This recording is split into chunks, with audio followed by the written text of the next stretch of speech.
23 statues of historical significance in Central Park for 166 years.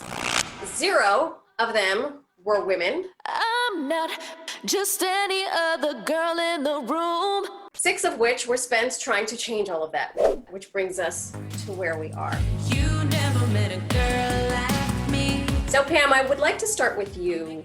What was the impetus, other than the obvious, which is, where are all the women?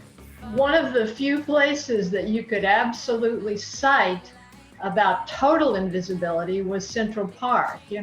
42 million visitors go to Central Park each year. They see Alice in Wonderland, they see Mother Goose, they see Juliet with Romeo and allegorical figures. No real women until now. Now, not 1, but 3 women's rights pioneers. Sojourner Truth, Susan B. Anthony, and Elizabeth Cady Stanton, created by a woman pioneer herself, acclaimed sculptor Meredith Bergmann. The monument had to serve a number of purposes, one of which was to include as many women as possible who had worked toward women's suffrage.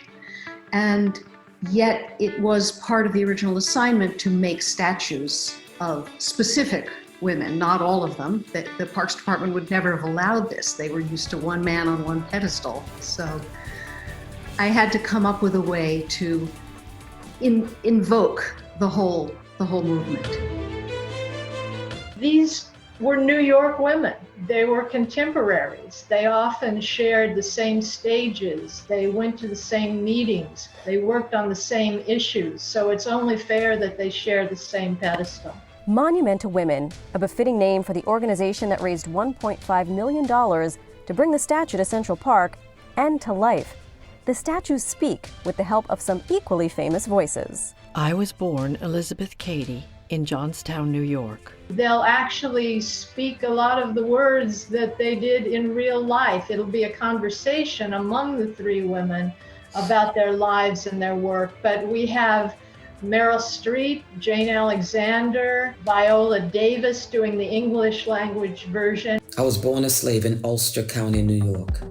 What are they saying? What are they discussing? It's not one conversation. And because this monument is going to be out in weather, in public, people will pass it more than once, I hope. And I hope that each time they pass it, we're saying something different, something relevant to what's going on, something they need to hear, something that will inspire them.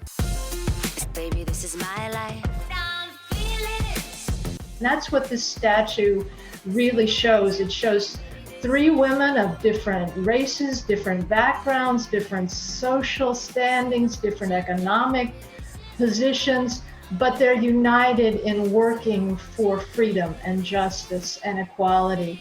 So it reminds all of us that we should be around a table talking to people about how we can work to achieve social change and get past differences and work on working together. An incredibly true message from Pam Elam, and there is video of the statue, the bronze statue, which is enormous, by the way.